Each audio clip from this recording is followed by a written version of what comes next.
À tous, on se retrouve aujourd'hui pour l'histoire personnage Pascal actuelle de Nier Automata. Alors, c'est entre 11 939 et 11 945, Pascal combat des androïdes pendant une grosse bataille. Le sol de Pascal s'effondre où il arrive devant un arbre accompagné d'une grosse tête. Pascal regarde l'arbre. La grosse tête envoie à Pascal une salve de magie en lui disant de vivre. Pascal retourne vers le combat où ses camarades tombent les uns après les autres. Pascal exprime de la peur pour la perte des nombreux camarades. Cela l'effraie tellement. Ses yeux sont en jaune et il prend alors une décision. Pascal déserte l'armée où il combattait. Pascal fonde un village avec d'autres machines pacifiques comme lui. Il passe la plupart de son temps avec les machines de son village. Ils arrivent devant un village avec plein de machines. Pascal qui s'approche d'eux en leur suppliant de baisser leurs armes. Elle leur dit qu'ils ne sont pas leurs ennemis. Ils leur disent de ne pas les tuer. Toubi et Nanès rangent du coup leurs armes. Toubi lui demande si elle est Pascal. Pascal dit que c'est bien lui. Toubi continue en disant que Lily leur a demandé de livrer cela. Pascal est alors surpris. Pascal se présente devant Toubi et Nanès tout en disant ses fonctions au sein du village. Pascal leur explique qu'ils ont une relation de très longue date avec la résistance. Pascal dit qu'il adore lire des livres et qu'ensuite son langage est venu de tout seul. Nanès se met alors avec intention à observer tous les livres présents. Nanès réplique qu'avec les livres, c'est facile de gagner la confiance de la résistance. Pascal dit qu'elle comprend sa méfiance, que les androïdes et les machines s'affrontent depuis des lustres et finit en disant que cet endroit rassemble ceux qui ont fui le combat. Pascal explique qu'ils ne sont pas connectés au réseau des formes de vie mécaniques et qu'ils verront bien si Toubi et Nanès discutent avec les autres machines et finit que seul le dialogue permet la compréhension mutuelle. Ils s'en vont, ils arrivent devant un énorme arbre avec une grosse tête de machine en son centre. Pascal arrive en disant que c'est l'esprit protecteur du village. Nanès est surpris qu'il vénère cette tête. Pascal explique que si elle a abandonné la lutte, c'est grâce à cette grosse tête.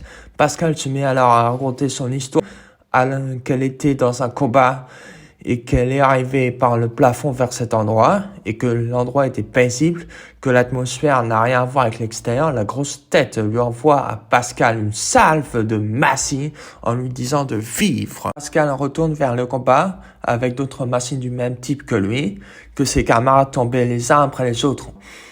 Et un jour, Pascal a exprimé la peur qu'elle a perdu de nombreux camarades, qu'elle ne réalisa pas la tristesse et qu'elle a une coquille sans émotion.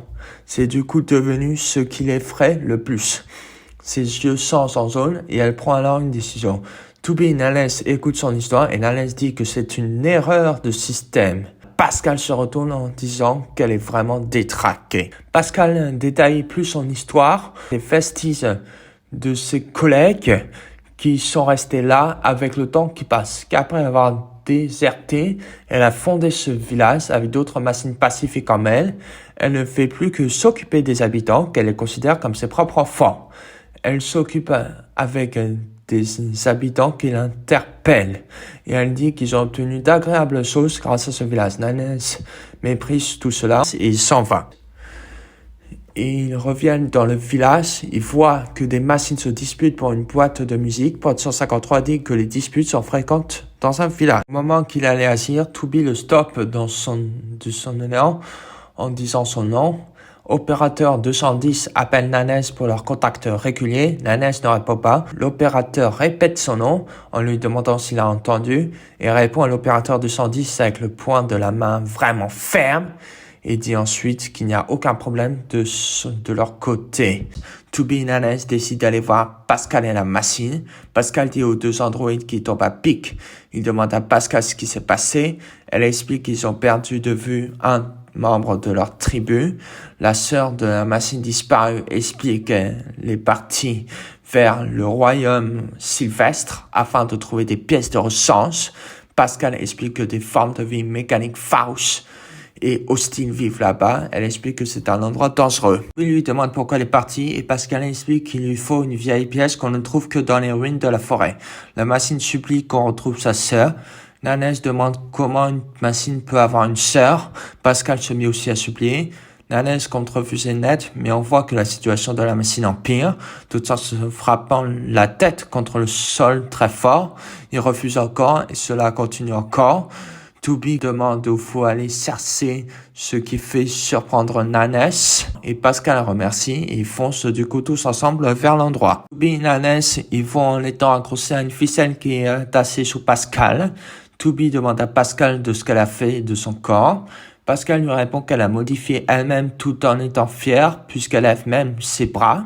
Nanes est surpris qu'elle puisse senser les pièces de son corps. Elle lui répond que toutes les machines peuvent senser leurs pièces eux-mêmes tout en se tournant sur elles-mêmes. Elle donne alors des exemples comme remplacer son bras par une tronçonneuse, son bas de corps par un bateau, et ou une attraction pour enfants. Nanes lui dit qu'elle n'a jamais de principe. Pascal lui demande si les androïdes peuvent senser de corps. Nanes répond que ce n'est pas possible pour les androïdes. Pascal dit que c'est commode de senser de corps et demande l'avis de Toby. Toby lui répond par une question jusqu'à où ils peuvent senser avant de se perdre soi-même. Pascal dit qu'elle n'a jamais pensé à cela, que c'est un dilemme intéressant. Nanes lui demande s'il y a des limites dans les machines. Il lui dit qu'ils peuvent installer n'importe quoi facilement. Pascal trouve cela acerbe tout en fixant l'horizon face à elle avec son doigt. Un oiseau se pose sur elle. Elle se demande si on retire ses ailes à cet oiseau et est-ce qu'il cessera d'être un oiseau si on prive un élan de ses bras. Qu'est-ce qui lui arrive? Toby lui demande ce qu'il fait d'eux. Pascal lui dit qu'elle va réfléchir. L'oiseau s'en va. Nanes demande ce qu'on peut en tirer d'une machine. Toby l'interpelle. Nanes lui demande ce qu'il y a. Pascal dit qu'ils sont bientôt arrivés et que l'ennemi pourra les repérer et qu'ils vont continuer à pied. Ils s'approchent d'une montagne avec des routes. Pascal demande si c'est le cœur tout en regardant la végétation. Elle demande à Nanes ce qui les définit. Pascal lui répond qu'elle pense que c'est leur cœur. Elle explique pourquoi elle pense cela en donnant des exemples tout en se promenant. Nanes lui demande comment cela est possible. Ils discutent à propos de cela et Nanes pense que c'est impossible. Pascal trouve que les androïdes sont dépourvus. Pascal trouve bizarre qu'elle ne voit pas les sentinelles. Elle explique que la forêt est leur territoire et qu'ils n'ont vu aucun, que ce n'était jamais arrivé. Elle trouve un objet de la machine disparue. Elle se met du coup à s'inquiéter. Porte 42 dit qu'il y a des formes de vie mécaniques hostiles devant eux. Pascal dit qu'elle y va et qu'ils écouteront peut-être une autre machine. Il tombe sur une machine en morceaux et Nanes remarque que son adversaire a plutôt été doué. Il analyse les dégâts. Ils disent que pour retrouver la machine disparue, ils doivent comprendre la situation. Qu'ils vont pénétrer dans le centre du royaume. Ils se mettent à explorer l'intérieur. Ils remarquent qu'il y a des dégâts partout. Une machine arrive en disant « Vous êtes encore là, Android ?» Et il dit « À mort !» avant de se casser. Nanes demande à Pod 153 de lire le journal. Pod 153 répond qu'il n'y a aucune mission de la part de l'humanité dans la zone. Nanes se demande ce qui a fait ça. Il continue d'explorer l'environ. Il tombe sur la dépouille du précédent roi. Nanes remarque qu'elle est cassée depuis longtemps. Il remarque un support de stockage à côté du corps. Nanes se met à partager les données. Il tombe sur un flashback de 256 ans. Le roi déclare leur indépendance du royaume. Il explique ce que c'est un royaume. Ils se remettent à explorer les environs. Pascal remarque que cette communauté de machines a été créée bien avant la leur. Nanes se demande pourquoi ils gardaient cette archive. Pascal lui répond que c'est sûrement en guise de mémoire. Elle explique à Nanes. Toby lui demande s'il y a une différence. Pascal lui répond que l'histoire portant eux leur attachement. Pascal fait du coup un autre partage avec les androïdes. On tombe sur un flashback de 128 ans. Les machines font un enterrement pour le précédent roi. Ils expliquent qu'ils ont placé la mémoire du précédent roi dans cet enfant, qu'ils vont l'élever afin qu'il devienne le prochain monarque. Ils disent alors le slogan de leur royaume, puis un flashback d'il y a 4 heures s'enclenche. Des machines se rassemblent autour du roi en disant que c'est l'anniversaire de sa mort et de la naissance du nouveau roi. Ils repèrent un intrus qui est entré dans le royaume, la forme d'une femme avec une épée, et ensuite cela se coupe. Elle est surprise d'entendre que c'était un intrus qui est responsable de tout cela. Elle explique qu'ils n'acceptent pas les étrangers. Ici, Toby lui ordonne de rester là et qu'ils vont poursuivre les recherches à eux deux. Pascal demande si elle peut les accompagner. Toby allait refuser, mais Nanès lui dit qu'il y a beaucoup d'imprévus. Il pense que c'est un piège. Pascal dit que ce n'est pas son intention. Nanès dit que si Pascal est de messe avec l'intrus, Toby dit que rien ne le prouve. Ils se remettent à la recherche de la machine disparue. Nanès dit qu'elle est vraiment trop gentille. On voit même que Nanès soupire. Le pont s'écroule. Nanès a failli tomber, mais est sauvé par Pascal. Nanès demande de rechercher la forme de vie mécanique disparue. Il lui dit qu'il aide seulement pour savoir plus sur ce mystérieux androïde. Toby dit oui. Ils ont retrouvé la forme de vie mécanique disparue. La machine explique pourquoi elle est venue ici. La machine leur remercie. Toby dégaine son arme. Une machine derrière la machine portée disparue leur demande qui ils sont. Pascal leur remercie de bien avoir occupé et aidé la machine disparue. Les deux machines disent qu'ils sont tombés amoureux. Cela fait surprendre les androïdes puisque Nanès dit qu'ils ont tout vu. Pascal leur demande ce qui s'est passé. La machine du royaume explique que les autres ont été tués par un intrus. Elle dit qu'elle a une requête. Elle demande de venir en aide au petit roi. La machine leur supplie. Elle se met même à genoux. Nanès dit qu'ils doivent rentrer. Elle continue à supplier. Nanès dit qu'ils ne sont pas des lapins de service, mais Toby demande où il est. Nanès est surpris et dit donc son nom. La machine indique la localisation. Toby dit d'attendre ici et elle y va, ce qui fait sursauter Nanès tout en la regardant se diriger. Nanès se met du coup à la suivre. Les machines les regardent partir. Quand elle arrive et demande si c'est l'intrus qui a détruit le royaume, elle fonce du coup pour les attaquer afin de détruire Pascal. Mais elle est protégée par Toby et Nanès. Après avoir été protégée par Toby et Nanès, elle part aller se mettre à l'abri. Après le combat de Toby et Nanès contre A2, Toby et Nanès ont discuté avec le commandant blanc qui leur a donné comme mission de retrouver A2 et de l'assassiner. Puis, après la discussion, Toby et Nanès discutent entre eux à propos de cela. Pascal leur explique qu'en arrivant que la machine disparue rentre au village avec le soldat machine qu'ils ont trouvé. Pascal remarque qu'il y a quelque chose de pas normal sur eux. Alors Nanès demande à Pascal si elle sait quelque chose sur l'androïde qu'ils ont croisé.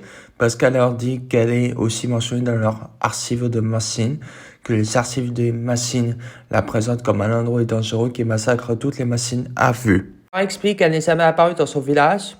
Nanès se met à soupirer. Elle leur dit ensuite qu'elle ne sait rien d'autre. Toby et Nanès quittent Pascal. Dans le combat de Toby, Nanès, c'est la résistance contre Haddock qui a pris le corps d'un géant machine monstrueux. Pendant que Nanès esquivait les tirs aériens du géant machine monstrueux, un des tirs aériens fait exploser son module de vol. Alors Pascal arrive et sauve Nanès.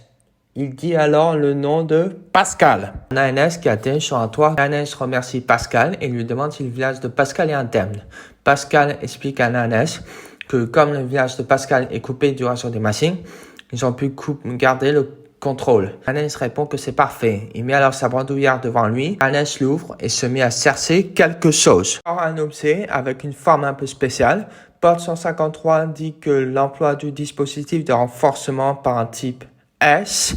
Nanès ferme son sac et le met à l'arrière en même temps que Pod 153 lui parle à propos du dispositif de renforcement. Pod 153 dit ensuite qu'il faut une autorisation. Nanès dit qu'il n'a pas le temps de faire une demande d'autorisation à la 13e station orbitale Bunker. Un cercle de couleur cyan apparaît au-dessus de l'objet et descend en direction de l'objet. Le cercle traverse l'objet. L'objet se met alors à se transformer en quelque chose. Elle se met sur la main de Nanès afin de concevoir une sorte de perceuse laser dans une lumière brillante. La lumière s'éteint quand l'objet a fini d'être créé. Il se met à grincer les dents. Il lève alors le bras avec l'arme en direction du ciel pour ensuite le mettre à côté de lui. Une tempête de vent jaillit autour du bras avec l'arme. Des étincelles sortent un peu au bout de l'arme. Nanès dit à Pascal qu'il a besoin de son aide. Pascal dit alors un oui. Nanès en train de voler. Il dit à Pascal qu'une fois qu'il aura été déposé, Pascal devra se mettre à l'abri. Pascal lui dit qu'elle a compris. Le paysage avec les immeubles en ruine autour du géant machine. Nanès interpelle Pod 153. Pod 153 dit compris. Le Pod 153 fonce alors vers le géant machine et active son rayon laser en direction du géant machine. Le géant machine reçoit un rayon laser du Pod 153 sur le dessus de sa tête. Le géant machine lève donc sa tête. Nanès qui descend à toute vitesse. Quant à Pascal, il part vite se mettre à l'abri. Une explosion se fait retentir dans le ciel. Tous les androïdes regardent cela avec le sourire. On entend aussi des cris de joie. Un bruit se fait entendre et tout dit Nanès. Nanès dit qu'il a eu chaud, qu'il a réussi à temps. Pascal dit à Nine qu'il prend toujours des risques. Nanès est alors surpris que Pascal ait appelé Nine. Il demande en disant pas vrai. Toubi qui dit que c'est terminé. Nanès dit à Toubi d'attendre. Pascal le retient en évitant qu'il tombe tout en disant de faire attention à la lumière rouge qui tombe du ciel. Tout le monde regarde cela. Toubi se demande s'il a survécu à cela. Nanès dit que vu la masse du géant machine, ils ne peuvent pas dévier sa trajectoire. Des étincelles bleues se mettent à se produire en dessous de Nanès, ce qui fait étonner Nanès puisqu'il va même regarder en direction de ces étincelles. Les étincelles bleues surgissent un bref instant sur le corps de Toubi. Elle dit alors que ce sont des particules chargées. Elle ordonne à tout le monde de se mettre à l'abri. Une explosion se fait entendre depuis le ciel et fonce à toute vitesse sur le sol. L'explosion se retentit sur le sol. On sent que l'explosion fait même jusqu'à exterminer le géant machine. Il crie de douleur. L'explosion se développe ensuite sur le sol afin de faire balayer tous les immeubles en ruine aux alentours. Tout le monde s'est caché derrière des rochers et résiste à la pression. L'explosion a laissé une large et grande fumée derrière elle pour que finalement la fumée disparaisse. Tout le monde se trouve sur le rebord du déblai de terre en étant immobile tout en le regardant. Nanès dit que c'est le satellite laser D132 qui a fait cet impact. Puis dit, commandant, Pod 42 arrive à côté de tout le monde en disant qu'une unité spéciale émet toujours un essai signal. Lily regarde du coup Pod 42 en disant quoi? Il dit que toutes ces attaques n'ont pas suffi à la tuer. Nanès se tourne alors vers Pod 153. Il demande au Pod 153 de localiser le géant machine. Pod 153 lui répond qu'il l'a déjà fait. Il dit ensuite qu'il va le marquer sur la carte de Nanès. Nanès se tourne vers Toubi en l'appelant par son nom. Toubi lui dit qu'elle suit pour y aller. Toubi et Nanès se retournent derrière afin de regarder tout le monde. La résistance et Pascal côte à côte qui regardent Toubi et Nanès. Nanès leur dit d'aller secourir les blessés. Lily se met à leur remercier. Jackass pose alors son bras sur l'épaule de Lily. Jackass dit de ne pas oublier de lui apporter un échantillon du géant machine. Pascal leur prévient d'être prudent. Nanès secoue alors la tête. Nanès se tourne vers Toubi. Il dit à Toubi qu'il faut y aller. Toubi lui dit qu'elle a compris.